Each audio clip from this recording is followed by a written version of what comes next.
hello to every Rangers supporter tuning in from near or far. This is a moment where the focus turns fully to what is happening on the pitch and behind the scenes at Ibrox, because the atmosphere inside the club feels like one of change, expectation, and urgency.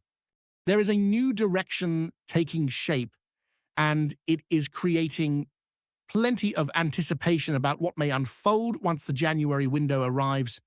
Plans are not just being discussed, they are actively forming, and decisions are being shaped by lessons from earlier in the season, when gaps in the squad became far too visible and cost the team in key moments.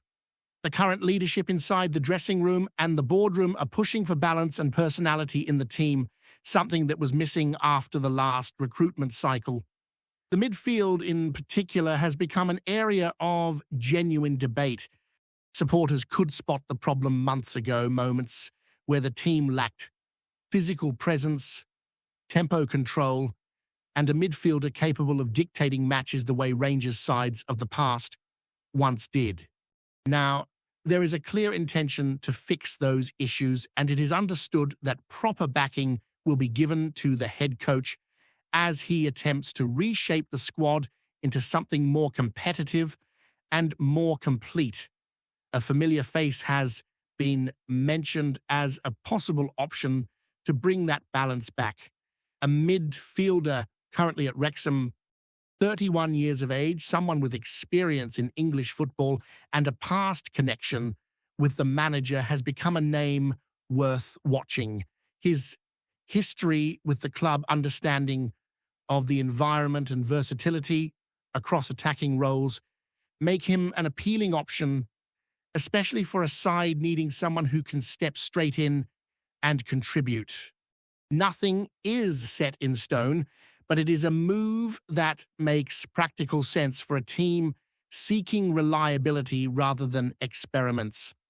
At the same time, attention has shifted to a younger midfielder whose situation in France has taken a dramatic turn. The player, 23 years of age, joined Saint-Etienne after leaving Sunderland, but the deal has collapsed into a legal dispute that has left him training alone and unable to appear competitively since mid-May, when Saint-Etienne was still in the French top division.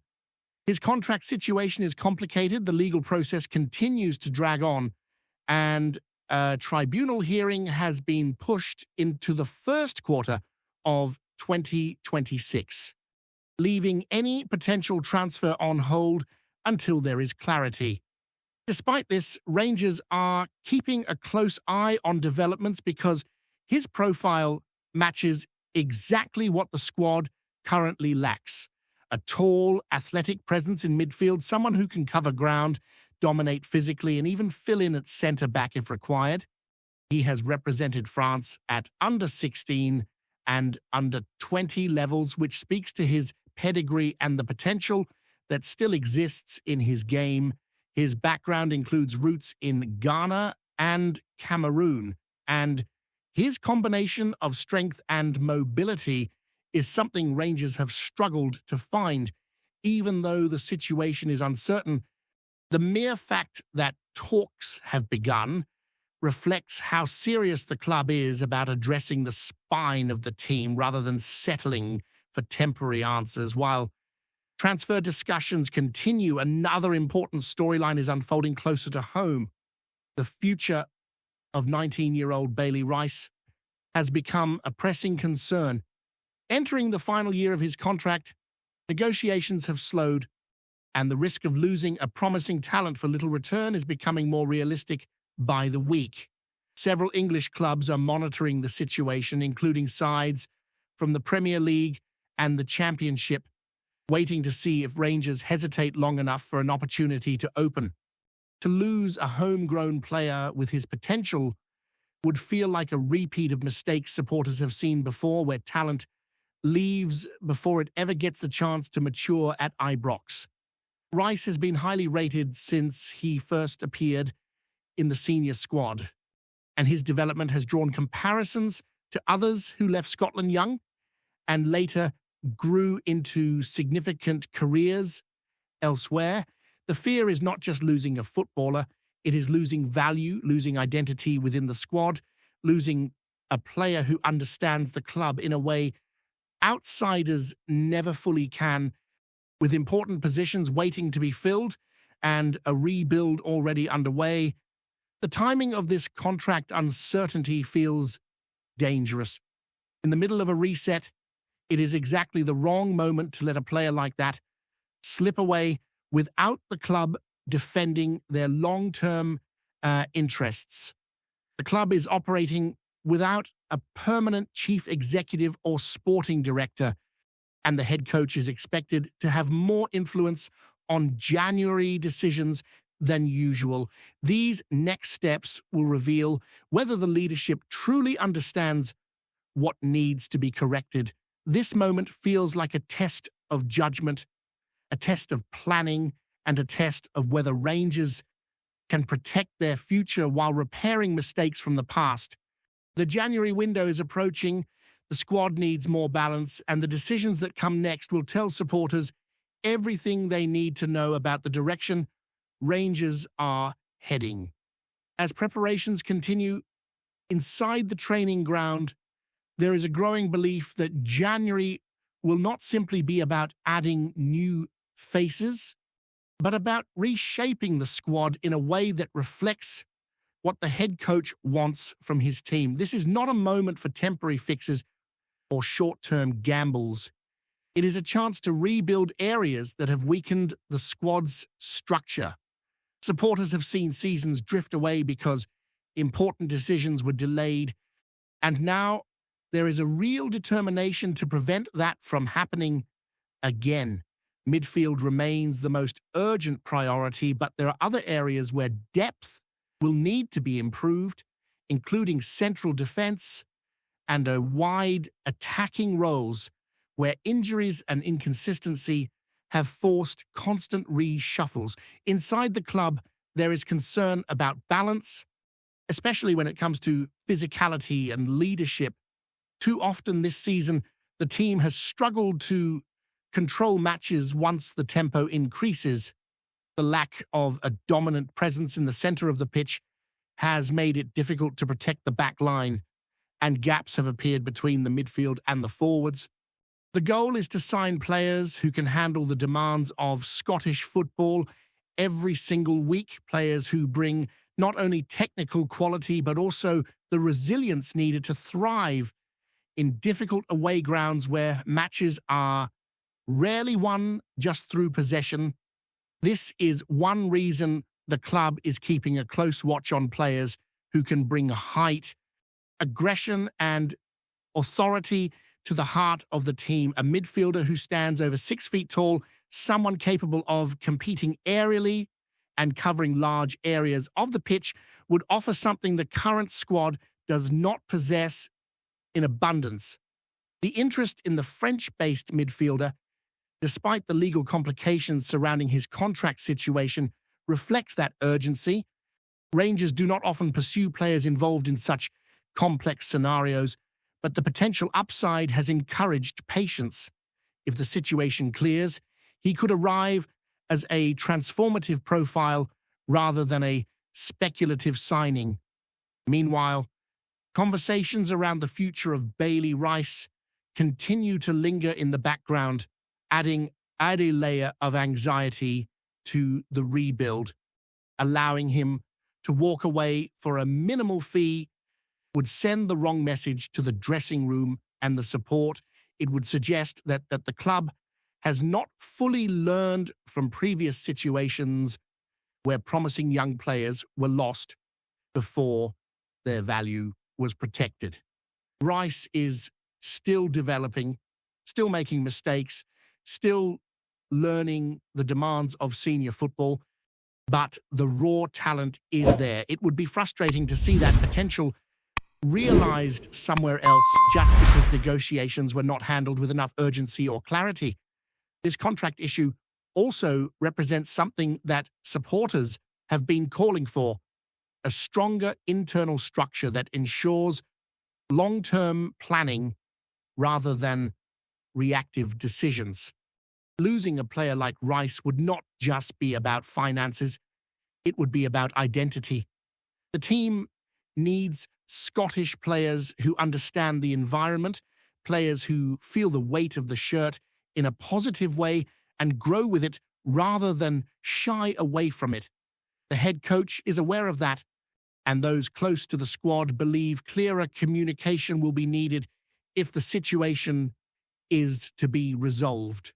At the same time, other young players within the academy are watching closely. Their view of their own future at Ibrox will be influenced by how this situation is handled. If the club shows that it values its developing talent, it becomes easier to convince younger prospects to stay and fight for a place in the squad. If not, it risks creating uncertainty that could push others towards opportunities elsewhere. That is why the handling of Rice's situation has become just as symbolic as the pursuit of new signings. There is also a wider expectation that Rangers will try to move on players who have struggled to make a consistent impact. The squad has been carrying individuals who are either no longer in the manager's plans or have not adapted to Scottish football in the way the club expected. January could bring departures that create space for new additions, and while those decisions may not be easy, they are necessary if the rebuild is to progress. A leaner squad with more clarity and roles defined would benefit the dressing room. It is clear the head coach wants players who match his identity: intensity without losing control, aggression with purpose, and technical reliability in possession. That means recruitment will not just look at ability, but also mentality. The club needs footballers who are prepared to take responsibility in moments of pressure, players who want the ball when the match feels on edge, rather than waiting for someone else to take charge. That type of mindset has been missing at times, and it has cost points in matches that should have been managed more professionally. The supporters are not asking for miracles. They are asking for structure, ambition, and a plan that takes the club forward rather than sideways. With the boardroom still in a transitional period and key appointments yet to be finalized, the head coach finds himself with a greater voice than usual in this window. That brings both opportunity and expectation. Every move made in January will be judged not only on immediate impact, but on how it contributes to the long-term shape of the team. What happens next will reveal a lot about the direction the club intends to take. The transfer targets being explored, the contract decisions still unresolved, the commitment to youth, the search for balance and authority in midfield, the shift towards physical profiles and specialist roles rather than utility signings. All of it forms part of a bigger picture. Supporters are waiting, watching closely, and hoping this time the choices made in January finally close the gap between where Rangers are and where they need to be. There is also a sense that this upcoming window could define how the rest of the season unfolds on the pitch. If Rangers are able to secure the right profiles early, the squad could settle quickly and build momentum at a crucial stage. Dropped points in previous campaigns have often come from slow starts after windows, waiting too long to integrate new players or relying on short-term fixes that never fully solved the underlying problems. This time, there is a push to act with precision rather than hesitation to ensure that the squad steps into the second half of the season with direction rather than doubt. Supporters know that signings alone will not fix everything. The solutions also depend on the standards being raised within the current group. There have been matches where the team looked strong for long periods, only to let control slip in key moments. These are the details the coaching staff are desperate to correct.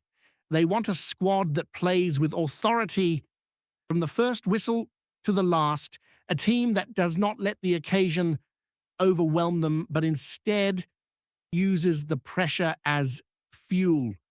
That mentality shift, combined with smart additions, could be the difference between finishing the season with progress or with more questions. The hope is that January becomes a turning point rather than another chapter of transition. The right decisions could help restore belief inside the stadium and in the stands, giving the squad a spine strong enough to compete properly, not just participate. It is not about building a team that looks good on paper. It is about building a team that looks ready on the pitch. Rangers have a chance to set a new standard, and what happens next will show whether the club intends to seize that chance or let it pass by once again. Before we continue, make sure to subscribe to our channel and turn on notifications to get all the exclusive news about Rangers FC. Don't overlook any details about your beloved team. It's crucial for Rangers FC fans. The word doing the rounds in Glasgow is that Rangers have moved swiftly to secure Lyndon Dykes, and while the announcement has sparked a fair bit of noise, the feeling inside Ibrox is more about what he might bring than what he's already done. Folk close to the club reckon this is not just a depth signing, but a clear nod to a different attacking plan, one that leans on power, presence, and a striker who enjoys the rough and tumble of the Scottish game. Dykes is being spoken of as an instant aerial reference, the kind of forward who keeps centre-halves honest, wins first balls and turns long passes into territory, rather than desperation. There's a sense this could change the rhythm of Rangers' play, especially in tight matches where space is scarce and patience wears thin. Some insiders whisper that the gaffer's been crying out for a focal point up top, someone who can pin defenders and bring others into play, and Dykes fits that bill better than most. He's no just about headers either, despite the reputation. Those who've watched him closely say his graft off the ball and willingness to chase lost causes could endear him quickly to the Ibrox crowd. Still, it's all speculation for now. Questions remain about how quickly he settles, whether he starts straight away or is eased in, and how he links with the wider attacking unit. What seems certain is that Rangers fans are already imagining crosses swung in with purpose and centre-backs under siege. In a league where physical battles often decide the tone of a match, Dykes' arrival feels like a statement of intent, or at least a hint that Rangers are preparing for a more direct, more confrontational edge in the weeks ahead. Greetings, fans. Make sure to hit that like button and subscribe to the channel, as it's greatly appreciated by Rangers FC. And don't forget to share your thoughts on the news in the comments section below. Until the next video, stay tuned